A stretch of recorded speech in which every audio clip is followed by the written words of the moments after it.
नमस्कार, आप देख रहे हैं न्यूज 24। आपके साथ मैं हूं रवि ठाकुर। वक्त हो चला है प्राइम टाइम एक्सक्लूसिव का और आज बात होगी यूपी उपचुनावों में सीटों के तनाव को लेकर। दरअसल यूपी उपचुनाव के तारीखों का ऐलान अभी नहीं हुआ है, लेकिन सियासत के सबसे बड़े अखाड़े में राजनीतिक जंग शुरू हो चुकी है। एक तरफ सीएम योगी की अगुवाई में एनडीए जीत के मिशन पर काम कर रहा है, तो वहीं अखिलेश के नेतृत्व में इंडिया गठबंधन योगी को सीधा चैलेंज दे रहा है। हालांकि इस बीच दोनों ही गठबंधन में सब कुछ ऑल इज वेल नजर नहीं आ रहा और इसका सबसे बड़ा कारण है सीट शेयरिंग को लेकर फंसा पेच। एक तरफ जहां बीजेपी सहयोगियों की दावेदारी से मुश्किल में घिरती नजर आती है, तो वहीं दूसरी तरफ अखिलेश के 6 सीटों पर उम्मीदवारों के ऐलान ने सपा और कांग्रेस के बीच भी सीटों का पेच फंसा दिया है। ऐसे में यूपी उपचुनाव में योगी अखिलेश का क्या प्लान होगा, कैसे 2027 में सत्ता के सिंहासन का रास्ता दोनों तय करेंगे। आज देखिए 2027 की रेस क्या करेंगे योगी अखिलेश।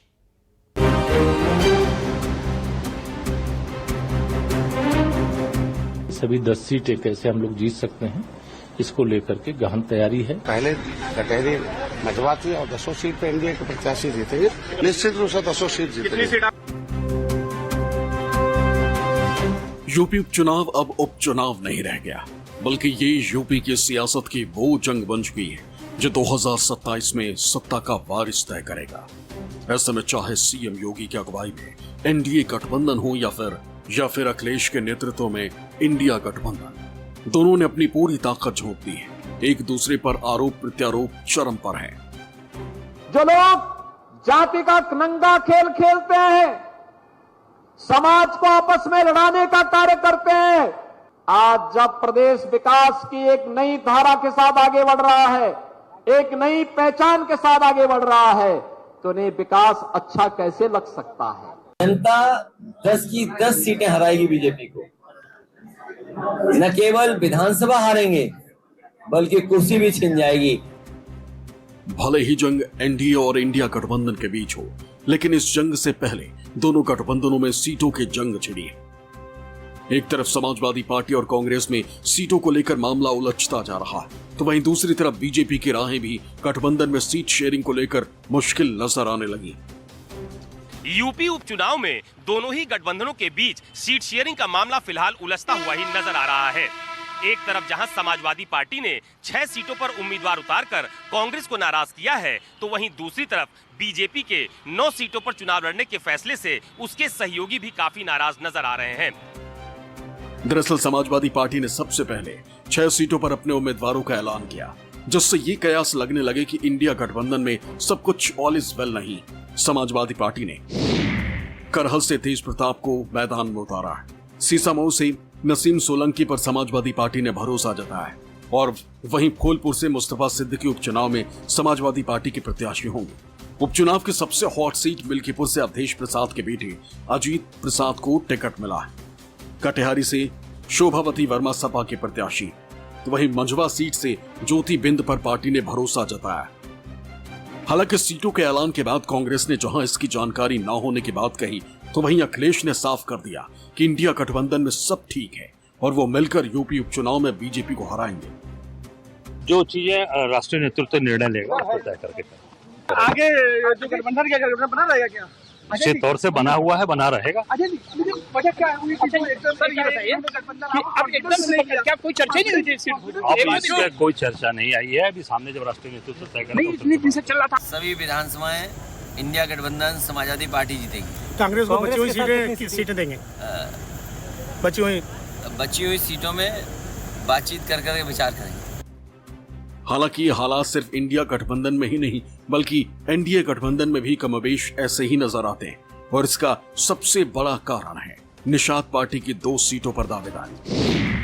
बीजेपी 10 में से 9 सीटों पर लड़ना चाहती, वहीं निषाद पार्टी को वो अपने सिंबल पर 1 सीट देने के पक्ष में, लेकिन संजय निषाद अपने पार्टी के सिंबल पर मजवा और कटिहारी की दावेदारी कर रहे हैं।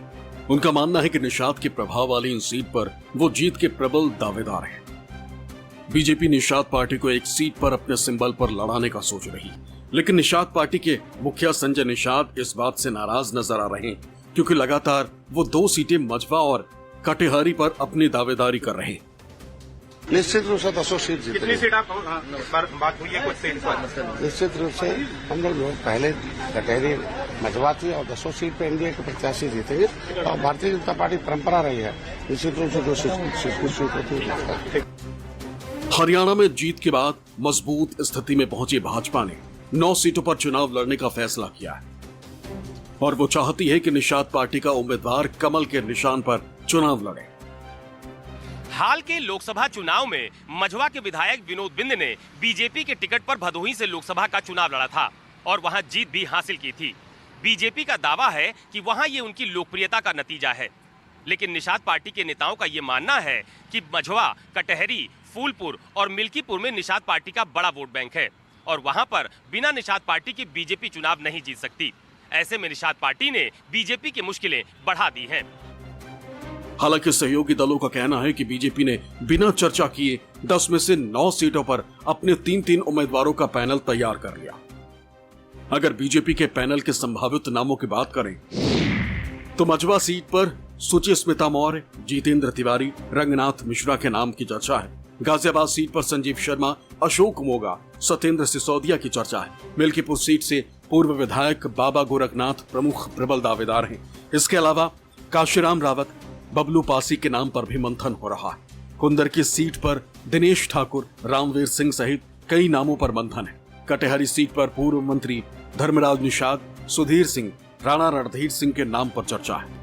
करहल सीट पर स्वामी प्रसाद मौर्य की बेटी पूर्व सांसद संघमित्रा मौर्य के नाम की चर्चा है। इसके अलावा अनुजेश यादव जो धर्मेंद्र यादव परिवार के करीबी हैं, वीरेंद्र शाक्य के नामों पर भी मंथन हो रहा है। सीसामऊ सीट पर मंत्री प्रतिभा शुक्ल के पति अनिल शुक्ला, पूर्व विधायक उपेंद्र पासवान, सलिल बिश्नोई के नाम की चर्चा है। वहीं मीरापुर सीट आरएलडी को दी जा सकती है। फूलपुर विधानसभा सीट पर विधायक दीपक पटेल, पूर्व सांसद नागेंद्र पटेल, राधाकांत ओझा की चर्चा है। खैर विधानसभा सीट पर प्रदीप बंसल, पूर्व सांसद राजवीर दिलेर के बेटे दीपक दिलेर, पूर्व विधायक राम सखी कठेरिया का नाम चल रहा है। मुझे लगता है कि चुनाव की तारीखों का ऐलान होने के बाद स्थितियां सामान्य हो जाएंगी और सहयोगी दल मान भी जाएंगे। हालांकि सीट शेयरिंग के मसले को लेकर दोनों ही गठबंधन दलों के नेता इसे सुलझाने का दावा कर रहे हैं, लेकिन ये बात भी साफ है कि अगर गठबंधन की गांठ ढीली पड़ी तो इसका खामियाजा दोनों ही खेमों को उठाना पड़ सकता है।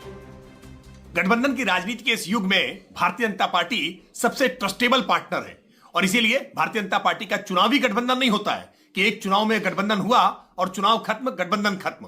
भारतीय जनता पार्टी के गठबंधन लंबे समय तक चलते हैं। उत्तर प्रदेश में भारतीय जनता पार्टी का अपना दल के साथ लंबे समय से गठबंधन है। राष्ट्रीय लोकदल अब नए पार्टनर के रूप में साथ आई है।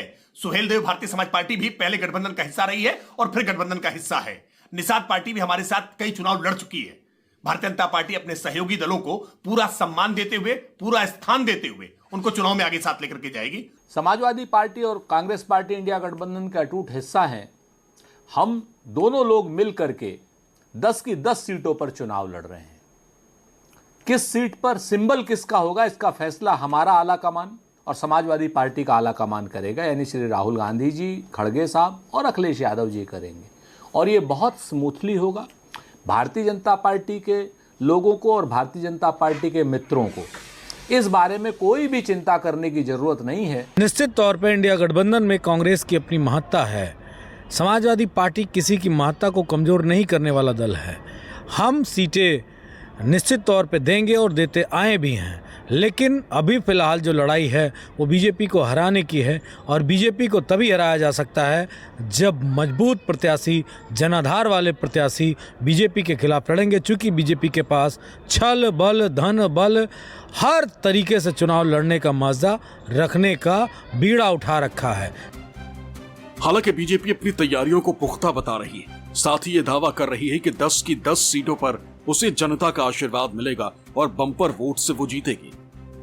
भारतीय जनता पार्टी संगठन की दृष्टि से उत्तर प्रदेश में जो 10 उपचुनाव होने उसकी तैयारी की दृष्टि से हम लोग अलग अलग हमारे मोर्चों के सम्मेलन है, हमारी बैठकें हैं, विभागों के हिसाब से अलग अलग सामाजिक वर्गों के हिसाब से हम लोग बैठकर अपने संगठनात्मक गतिविधि को आगे बढ़ा रहे हैं और ये हमारी विधानसभा उपचुनाव है उसकी तैयारी का हिस्सा है। और मुझे विश्वास है कि भारतीय जनता पार्टी को उत्तर प्रदेश की महान जनता का आशीर्वाद मिलेगा। पार्टी लोकसभा चुनाव के परिणाम के बाद गहराई से समीक्षा किया है और उपचुनाव को महत्वपूर्ण मान करके सभी 10 सीटें कैसे हम लोग जीत सकते हैं, इसको लेकर के गहन तैयारी है और हम लोग आशा करते हैं कि इसमें से अधिकांश सीटें भाजपा की झोली में होंगी। भले ही दोनों ही गठबंधन खेमा अपनी अपनी जीत का दावा कर रहा हो, लेकिन आखिर सीट शेयरिंग पर बात क्यों अटकी है और इसका असर उपचुनाव पर क्या पड़ेगा, इसे जानना और समझना भी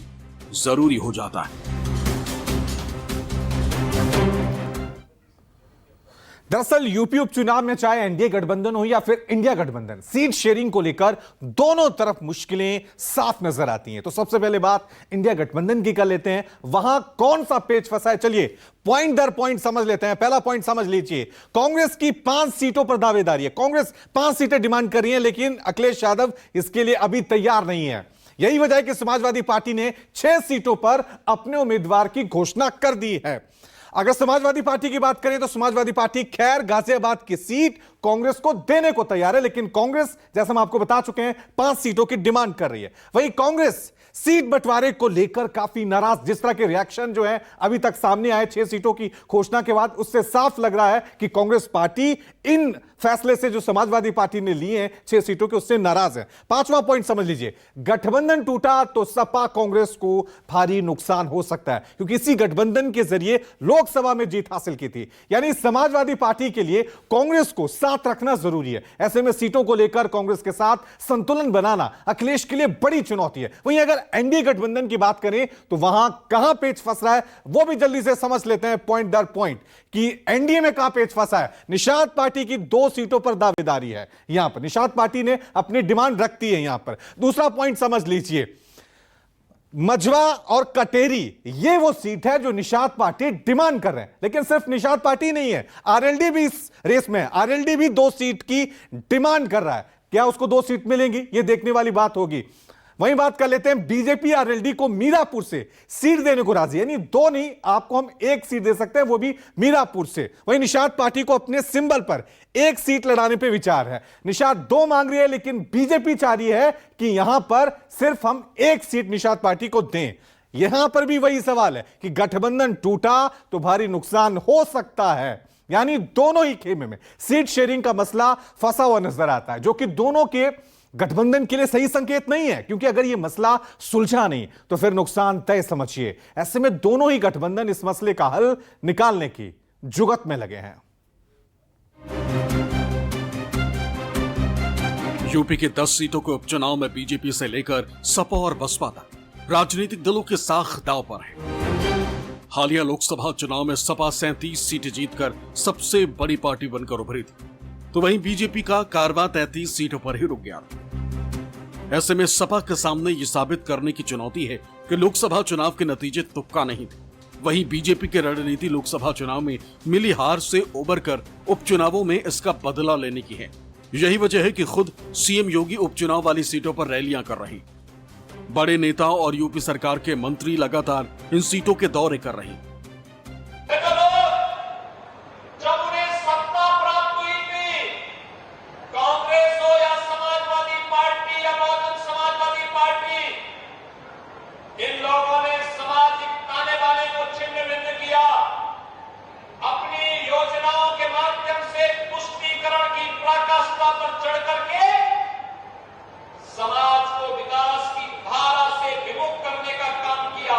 बीजेपी से मुक्ति होने का मतलब है तमाम परेशानियां, दुख, संकट से मुक्ति होना। और जिस बात को हम सब लोग कहते रहे कि संविधान और आरक्षण पे निगाह है भारतीय जनता पार्टी की, उन्हें जब मौका मिलता है आरक्षण से खिलवाड़ करते हैं। 2024 के लोकसभा चुनाव में अखिलेश का पीडीए फॉर्मूला सुपरहिट रहा। अखिलेश ने एमवाई समीकरण को छोड़ पीडीए वाला नया समीकरण बनाया। मुस्लिम यादवों के साथ साथ पूरे पिछड़े और दलितों को जोड़ा और नतीजा ये हुआ कि लोकसभा चुनाव में यूपी में समाजवादी पार्टी सबसे बड़ी पार्टी बनकर उभरी। हम सब वो लोग हैं जो पीडीए परिवार का सम्मान चाहते हैं और सम्मान मिले उन्हें। राजनीतिक तौर से भी, समाज में भी भारतीय जनता पार्टी का व्यवहार ही ऐसा है। और ये व्यवहार हम सब लोग कोई आज का नहीं देख रहे हैं, हजारों साल से हमने और पीडीए के परिवार के लोगों ने इस तरह का व्यवहार देखा है। उपचुनाव जनता पीडीए को जिताएगी। जी। उपचुनाव और जो होने वाले समय में जो चुनाव होंगे उसमें पार्टी ऐतिहासिक जीत हासिल करेगी। इंडिया गठबंधन पीडीए की बड़ी जीत होगी। दरअसल यूपी की 86.5% आबादी पिछड़ा, दलित और अल्पसंख्यकों की है। ऐसे में ये बात तो साफ है कि बिना पीडीए के किसी की सरकार नहीं बनती। यही वजह है कि हर दल इस वोट बैंक को अपने पाले में लाने की जुगत में लगा है। अखिलेश यादव जी जो जातिवाद करते हैं, परिवारवाद करते हैं, गुंडों अपराधियों का संरक्षण करते हैं, तुष्टीकरण की घटिया और घिनौनी राजनीति करते हैं, वो कभी पिछड़ों का भला चाहेंगे? पिछड़ों के, दलितों के जन्मजात दुश्मन अगर मैं कहूं तो श्री अखिलेश यादव जी एंड कंपनी है। काट की हांडी बार बार नहीं चढ़ती है। संविधान खत्म कर देंगे, ये दुष्प्रचार अब फेल हो चुका है और जनता उनकी असलियत जान चुकी है। जिस गाड़ी में सपा का झंडा, उस गाड़ी में निश्चित गुंडा। दरअसल यूपी उपचुनाव में परसेप्शन की लड़ाई भी है, क्योंकि यूपी की सियासत वर्षों तक अयोध्या के राम मंदिर मुद्दे के इर्द गिर्द ही घूमती नजर आई। राम मंदिर निर्माण के बावजूद हालिया लोकसभा चुनाव में बीजेपी को उस फैजाबाद सीट पर भी हार का सामना करना पड़ा था, जिसमें अयोध्या नगरी आती है। फैजाबाद के हार के बाद परसेप्शन की लड़ाई में पिछड़ी बीजेपी की कोशिश अब मिल्कीपुर सीट जीतकर परसेप्शन की लड़ाई में एज लेने की है। बीजेपी से लेकर सपा, बसपा और कांग्रेस सभी दलों का टेस्ट वोट बेस के मोर्चे पर होगा। एक तरफ जहां समाजवादी पार्टी अपने पीडीए की धार को गति देने में जुटी हुई है, तो वहीं दूसरी तरफ बीजेपी गैर यादव, ओबीसी, सामान्य के साथ साथ गैर जाटो, दलित के साधने के समीकरण पर भी कोशिश कर रही है। मायावती की तरफ से दलित मुस्लिम गठजोड़ फेल होने के बाद नई सोशल इंजीनियरिंग की दिशा में काम किया जा रहा है। यानी यूपी का ये उपचुनाव असल मायने में ये तय करेगा कि यूपी का असली नेता कौन है। इन उपचुनावों में एक लड़ाई जननेता यानी जनता के बीच लोकप्रियता के मोर्चे पर भी।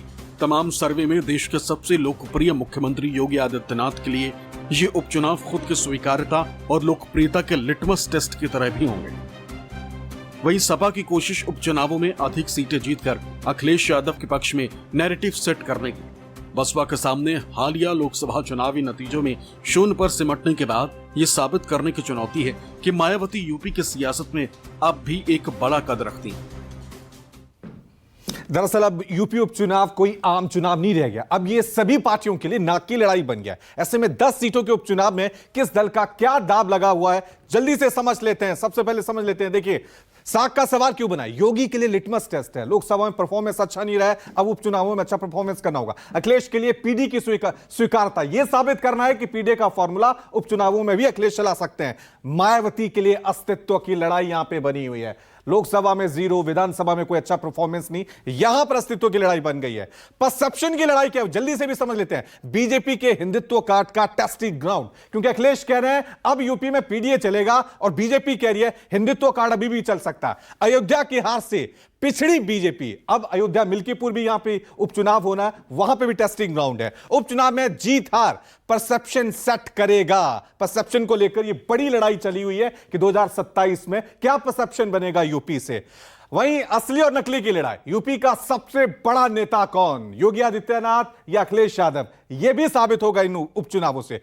वहीं पीडीए का असली दावेदार कौन है, क्योंकि पीडीए को लेकर अब बीजेपी ने भी रणनीति बनाना शुरू कर दिया है। किसके खाते में ज्यादा सीटें आएंगी, किसका फॉर्मूला चलेगा, यह देखने वाली बात होगी। वहीं मायावती, चंद्रशेखर में कौन दलित नेता, यह भी साबित हो जाएगा। वहीं वोट बेस की लड़ाई बता दें, अखिलेश के पीडीए वोट बैंक का टेस्ट है, क्योंकि लगातार अखिलेश यादव पीडीए के जरिए कह रहे हैं कि हम लोकसभा चुनाव जीते हैं और ये उपचुनाव भी जीतेंगे।